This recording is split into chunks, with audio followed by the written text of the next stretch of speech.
اهلا بحضراتكم في فيديو النهارده. بفكركم لو لسه ما عملناش اشتراك في القناه من فضلك نعمل ده ونعمل كمان لايك، واشكركم جدا. طيب هنتكلم النهارده عن اكتر 5 حاجات الناس بتخاف منها طبقا لموقع راديانت دنتستري، ورقم 1 ممكن تكون مفاجاه بالنسبه لكم. خلينا نبدا من الاخر للاول. رقم 5 هي الفلاينج او الطيران، ركوب الطياره.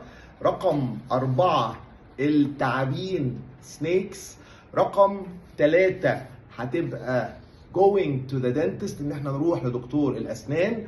رقم 2 هتبقى معانا هايتس او المرتفعات، الاماكن العالية. ورقم 1 اللي هي مفاجأة public speaking، او ان احنا نتحدث امام الجمهور او نقف ونعمل presentation. ولو عايزين ان احنا نطور من المهارة دي، من فضلك تابع فيديوهاتي عن مهارات العرض الفعال. وبالتوفيق للجميع. سهلة